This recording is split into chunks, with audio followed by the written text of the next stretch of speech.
Alright, so I got this article from a friend of mine, a wolf who drinks too much caffeine, and rather than just read it, I thought I would make a video out of it and just kind of review what these 10 D&D tropes that they think it's time to end are. I'm sure it won't be cringy or woke at all. Some of them I'm hoping are good, that's what he thought. Very powerful NPCs in every city.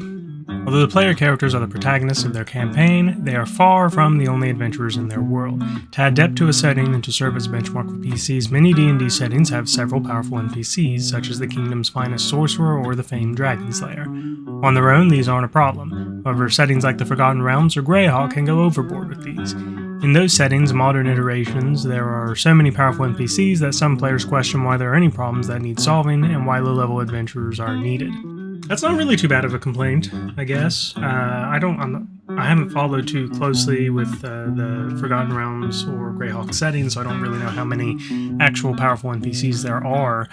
I mean, it makes sense that there would be. I mean, for 9th level spells to exist, there have to have been 17th level wizards. I don't know what they're considering too many. Like, that picture is Mordenkainen, and as far as I know, Mordenkainen, his whole thing is maintaining balance or something, like great balance. He's a true neutral, I think. So there's plenty of stuff that he wouldn't do if he thought it maintained balance. I mean, the average wizard, once they can cast Mordenkainen's magnificent mansion, they have all of their needs met forever.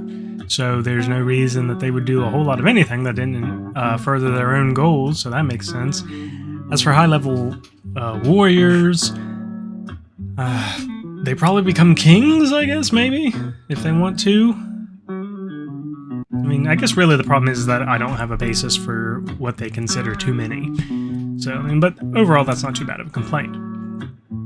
Let's see. 9. Casters being more powerful than marshals. A problem that's always plagued D&D is that characters with spellcasting tend to be more powerful than those without. Martial characters are typically good for dealing and withstanding physical damage, sometimes with a new non-combat trick. Tricks. Okay, that's need an editor there. Spellcasters, on the other hand, are ever-evolving bags of tricks, typically capable in combat and without. There have been numerous attempts to balance this in D&D, with 5th edition putting in several limits on spellcaster power. Nonetheless, the problem persists in nearly every edition, making fighters and barbarians feel less rewarding to play than bards or clerics. I mean, what the hell are you going to do about that? You have one that can, control the fabric of reality, and the other that swings a weapon. At some point, the power difference between them it's just going to be a thing. It's going to happen. You can't help that. That doesn't mean it's bad, necessarily. I mean, unless you want I guess you can take, like, the Overlord anime's thing where they have martial arts skills that essentially look like spells, I guess. And then you would, I think it was, the Book of 5 Rings, Book of 9 Rings, or something like that in 3.5, where they basically gave spellcasting and martial arts stuff to martial characters. I guess you could do that, but at that point, then everyone's just a spellcaster. There needs to be differences between them like that. So not really no, I don't think it's really a good complaint. A lot of people make it. In 3.5, I believe it was called the Quadratic Wizards and Linear Fighters or something like that, to represent how their power is scaled and whatnot. 5e, I think, has done an okay job in fixing this. They went a little too far, in my opinion, as far as how many spells require concentration. It's a little insane. But overall, I mean, it's just something that's going to happen. I don't know who plays a fighter and then doesn't expect that eventually a guy that can throw fireballs is gonna be a little more effective than him. Overly sexual bards can be a player problem. Not all problematic tropes in Dungeons & Dragons come down to the writing or the game mechanics. Some spring up in player culture. One of the most infamous is the stereotypical depiction of the bard class. Because of its focus on charisma skills and its association with music, many players cast the bard as a sexually minded character prone to treating every encounter as a potential romance. While this archetype can be funny, it also risks becoming tedious and one-note, or even uncomfortable for other players at the table. Player culture has begun swinging against it, with many players preferring alternative depictions of the class than just a rock star stereotype. Yeah, I'm kind of tired of it too, really, so that's a good one. But as I said, I don't know why they're listing this one when it even states player culture has begun swinging against it. It means it's not as prominent, so, it's being fixed. It's not really something that that you want to call overused at this point if people are actively, not using it. Druids and their uncertain metal armor. Okay. As nature-themed spellcasters patterned after ancient Celtic priesthood, the Druid class has more ties to the natural world than other classes. One of the most notorious ways is the manifest as Druids not wearing metal armor. They don't avoid armor because they're unable, but because their class says they choose not to. This restriction is controversial among fans. It imparts a broad role-playing choice on many characters while also being vaguely worded. Gives Druids worse armor checks than many similarly powerful classes and doesn't even make much sense. Druids happily spend currency, sleep in inns, and wield metal weapons and tools, yet armor is off limits. I've not looked at the Druid too much, so I didn't even realize that they still couldn't wear metal armor. I suppose the idea is that if you're not wearing metal armor and then you're not wielding a sword, probably wielding like a quarterstaff or something. That is kind of what I think of when I think of a Druid, but they also have spells. So, yeah, that's a good one. You can get rid of that. Lone wolf characters don't work well in parties. A common fictional archetype is the lone wolf, a character who doesn't like to work with others and is quiet and solitary figure. They're often some of the coolest characters around, including in fantasy, leading players to try and emulate them. Attempted lone wolf characters aren't a rarity in D&D, but they almost never work. It's an inherently team-based game, with the players traveling in parties. A character who hates working with others will become tiresome. The trope is infamous among players, and something new players are often warned against.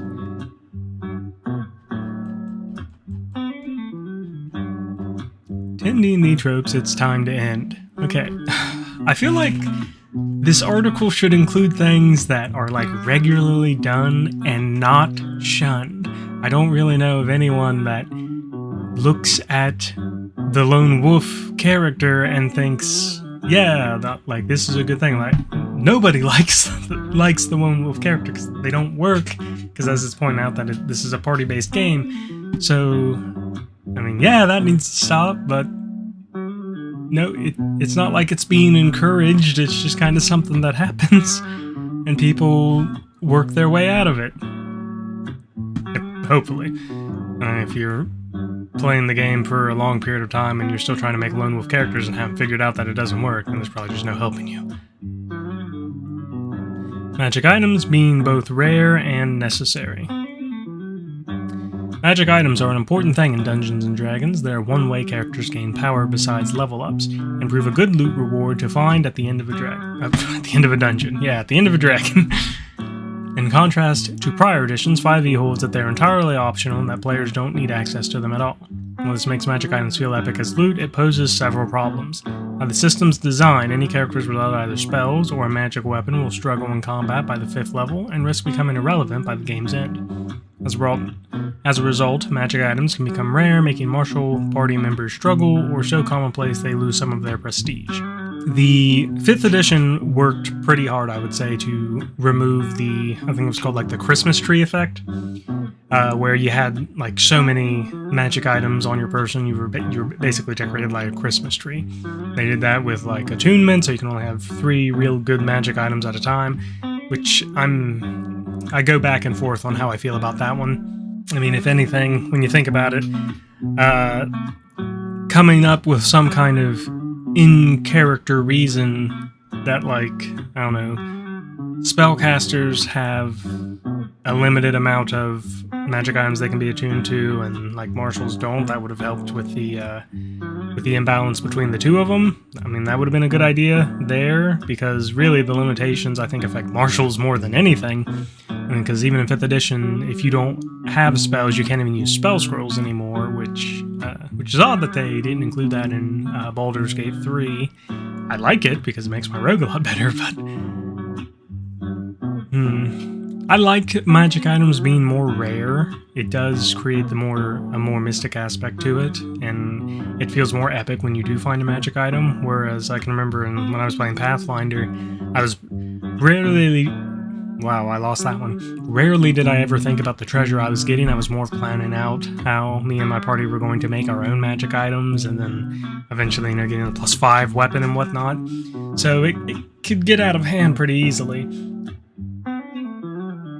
Yeah, they do have kind of made it to where some magic items are necessary. Like, really the only type of magic item that's necessary is a weapon that can deal magic damage to overcome resistance. Other than that, the rest isn't, which I don't mind. Because in earlier editions, if you didn't have the Cloak of Resistance or the Ring of Protection or whatnot, your bonuses to saves and your AC and everything were not going to scale right against the enemies you would be facing. So it really was a liability, whereas in 5e, I think the only thing you really need a magic item for is to make sure your damage overcomes resistances and immunities.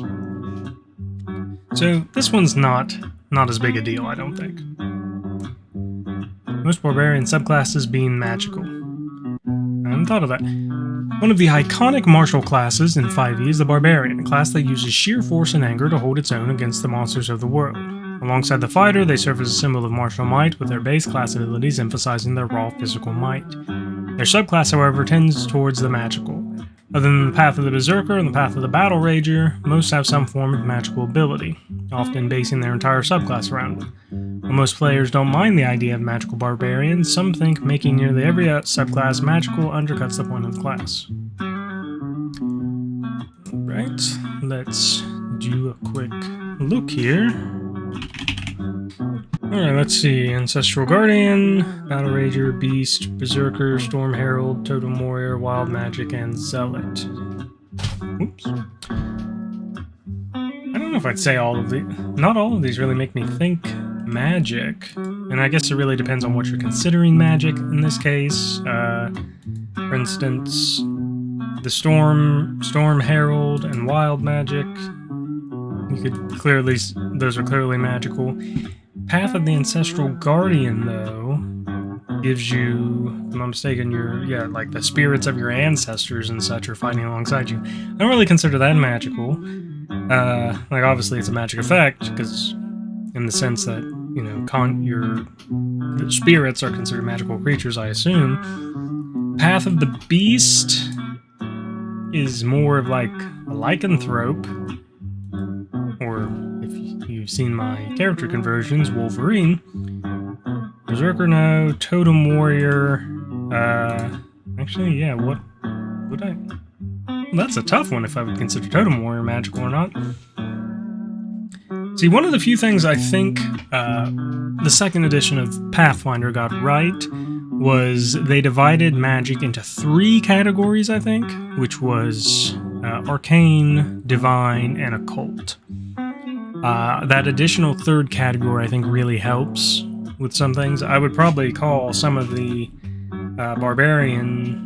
well, actually, in my own homebrew world, that's how I view magic in those 3 categories. I'd probably view some of the Barbarian subclasses as Occult, more esoteric and just kind of out there, not traditional magic, which I think is a good thing, really. I mean, it's really weird to also complain about barbarians gaining, like, magical classes, even though they're not gaining spells, but also complain that mages outclass martial characters in a magical world. This seemed kind of counterintuitive to me. Let's see. Disposable humanoid races as enemies. I don't think I'm going to like this one. The nature of race in Dungeons & Dragons has been a hot-button topic in 5th edition, resulting in an overhaul published in Tasha's Guide to Everything, which I hate. One trope that continues to pervade, however, is the tendency to treat humanoids from races like orcs or goblins as more inherently villainous and disposable than those from traditional character races. That is because, if I'm not mistaken, they're made by, evil gods. Dungeons & Dragons is not the real world, people. And most importantly, like, concepts of good and evil are legit. Like, there are actual, like, the plane of negative energy, positive energy, angels and devils, all this stuff. They're real, so good and evil are not subjective like people want it to be in our world. So there can be just inherently evil races. Like, I honestly thought that the Drow were just inherently evil, and then I've just started on the first Drizzt? Yeah, I think that's a Drizzt book. And I mean, really, they're not inherently evil. It's just they're indoctrinated from a young age. It kind of just makes sense that most of them are evil. But then you get into people will fucking complain that the Drow society is being called evil and whatnot, and that's somehow problematic. It's stupid. Especially when, in that case, all you're saying is like, well, if you take a drow out of the society that teaches them to hate everything else that's not drow, then they become an okay person. It's like, wow, who would have thought? Anyway, continuing, 5e adventures aren't devoid of heroic kobolds or goblins, but the race as a whole are more likely to be used as cannon fodder in encounters without much thought. The issue remains controversial, but the design is starting to veer away from these entire races as disposable minor villains and incorporate a more nuanced approach. It doesn't need to be nuanced. You need things like orcs and kobolds and goblins being evil, so that way you just have something evil for your party to fight. I don't know what the adventure was, but there's one where, I guess, after killing a bunch of goblins, you find their nursery, basically. And I don't even know if the adventure went into what the players do with the baby goblins or whatnot, but it makes me think of the anime Goblin Slayer, where, if you've seen that, you know what he did with them based on his name. That's kind of a nuanced approach, I guess, but, I mean, it doesn't change the fact, it doesn't shy away from that goblins are just kind of naturally evil creatures. If I'm not mistaken, goblins, the only god they have left is an evil god, and basically when they die, they get to suffer for all eternity. God, I hate these arguments. At least they didn't try and say that fucking orcs are black people. I'm swearing a little too much in this video. That's twice now. I need to work on that. Many combats in a day.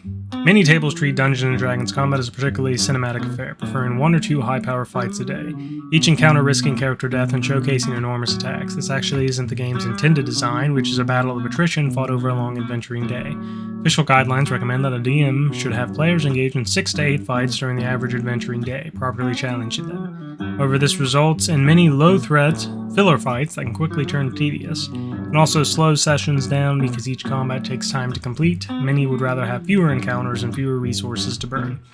I don't know any player that would like to have fewer resources. It's like, yeah, let's, like, the wizards used to, actually I think all spellcasters used to get bonus spell slots based on their ability scores. I'm pretty sure anyone who's played in those editions probably misses that. I mean, I missed that a little bit, and I don't play very many spellcasters. It was pretty nice. Now, I understand what they're saying here is that the entire game design should probably not focus on a style of play that barely anybody uses. I don't know, actually, I'm not gonna make an absolute statement saying that, like, nobody uses it, but practically probably nobody does.